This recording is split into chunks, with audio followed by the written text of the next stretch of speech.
Hello class. Today let's go over a few problems from section 2.7 and let's jump into exercise number 1. If we want to check those two functions are inverse to each other, that means this should bring the original thing back to the original thing. So what I mean, composite of f and g should go back to the original expression. So here let's go with f composite g of x. Let me use different color. So f, what is the expression for g of x? G of x is x plus 7 over 4. Now this is the new input for f. Now we replace x by this expression in f. So 4, x is getting replaced by x plus 7 over 4 and then subtract 7. This 4 cancel out. X plus 7 subtracting 7, that gives x. So we end up with the original x. Now let's do g composite of f. G of f of x. Value of f of x is, or f takes x into 4x minus 7. Now this is the new input for g. We replace x by 4x minus 7 in g. So 4x minus 7, adding 7 divided by 4. This cancel out. 4x divided by 4, that is x. So it is like we go from El Paso to Dallas and coming back to El Paso. That's why those two functions are inverse to each other. Are inverse to each other. If they don't bring original thing back to the original place, then they are not inverse to each other. Now let's jump into the exercise number 2.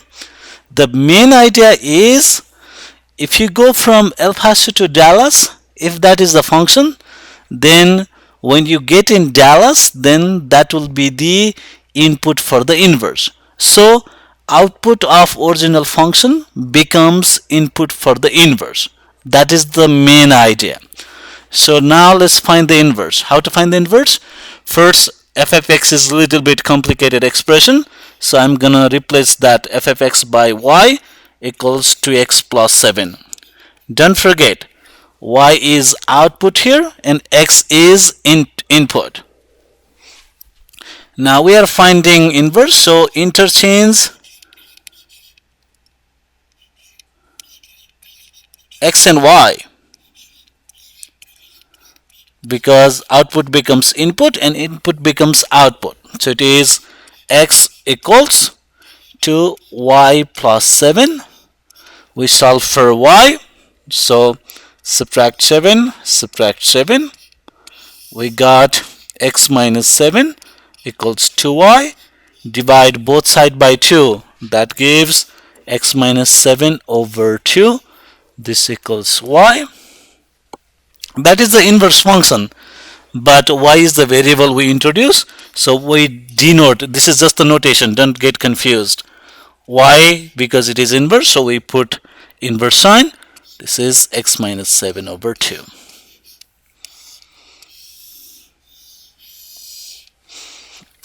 Inverse sign. Exercise number 3. We follow exactly the same idea. We replace f of x, that is the output. This is a little bit hard to carry, so we replace by y. We didn't do anything, just for the convenience, we replace f of x by y. Now here, don't forget, y is output and x is input. That's why we need to interchange.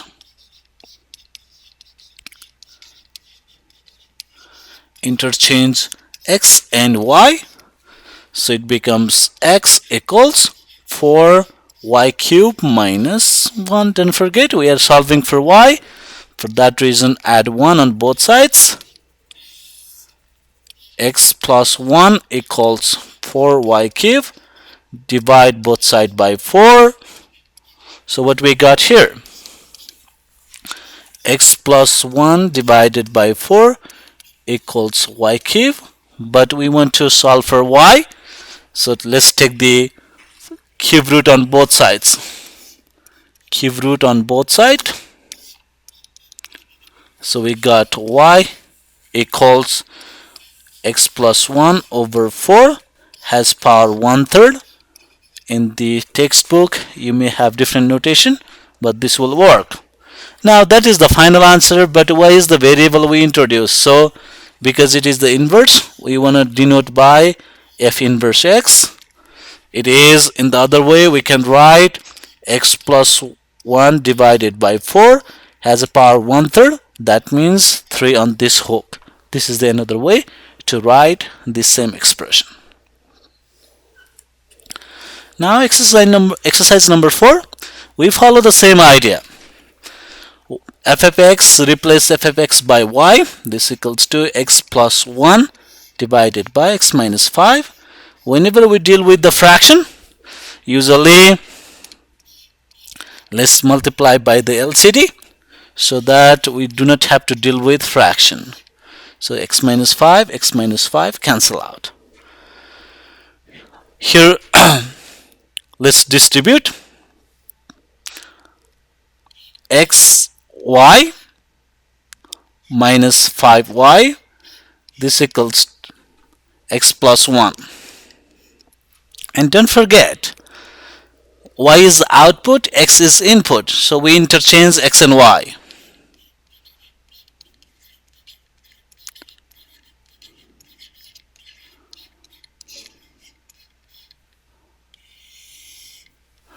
So the first expression becomes y times x minus 5 times x. This equals y plus 1. Don't forget, we are solving for y. So what we need to do? We need to group y terms together. So for that reason, I'm gonna subtract y from both sides. I'm gonna add 5x on both sides, so that I can see all the y terms on one side, other thing the other side. This cancel out. What we got? Yx minus y equals, this cancel out. What we got here? 5x plus 1. Don't forget, we are solving for y, so we can factor y out from the left hand side. If we factor y out, we are left with x minus 1 equals 5x plus 1. We want to solve for y, so divide both sides by x minus 1. X minus 1 cancel out, so we got y equals 5x plus 1 divided by x minus 1. That is the final answer, but we want to give the notation for the inverse, that is f inverse x equals 5x plus 1 divided by x minus 1. I think in the homework you do not have to be careful, but if you want to write in details, this expression does not make sense if x equals to 1, because if x equals to 1, our denominator will be 0. Now in exercise number 3, in fact exercise number 5, we will go over how to decide whether function or given graph will have inverse or not. Basically, here we go with horizontal line test. If you draw a bunch of horizontal line here, none of the horizontal line meets the graph at more than 1 point. That's why this graph has inverse. But for the quadratic function, if you draw a bunch of horizontal lines, there are few horizontal lines which meet graph at more than 1 point. That's why this function does not have inverse. Here if you keep doing this, it shows it has, but the absolute value does not. For the square root function, it has, And for this function,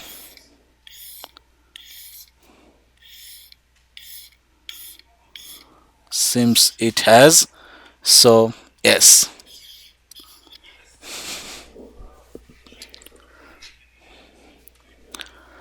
Now the question is how to graph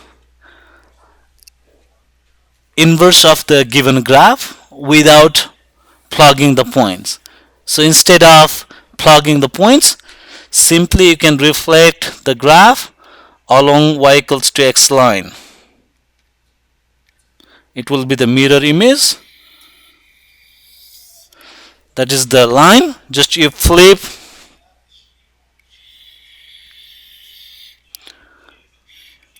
it is pretty close. Just you make the mirror image along this y equals to x line. That's the shortcut way. Now here we have to find out the inverse of the given function and graph in the same grid. Now let's go over x squared plus 1, but it's starting at x is bigger or equals than 0. So f of x is x squared plus 1. I plug x equals to 0. What I will get? 0 squared plus 1. 0 squared plus 1, that will be 1. So 0, 1 in 0. This is 1. So this is the point we are talking about. Now at 1, 1 squared plus 1, so it is 3. Oh, that's not correct. Should be 2, huh?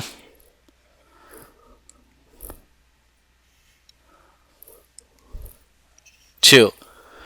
1, 2. So this is the point we are talking about. When x equals to 2, 2 squared plus 1, that is 5. 1, 2, 3, 4, 5. 1, 2, 3, 4, 5. This is the point.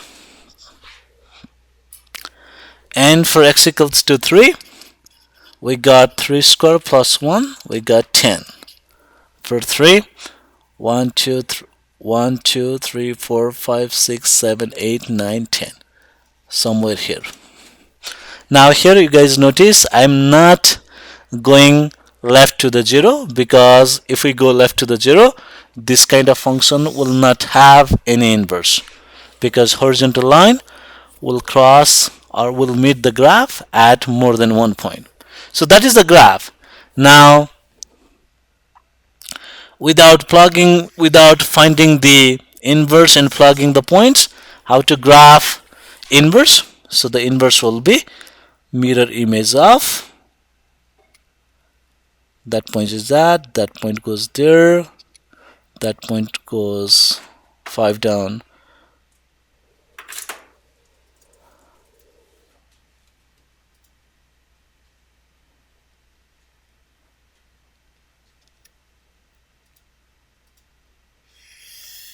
So mirror image will be like that.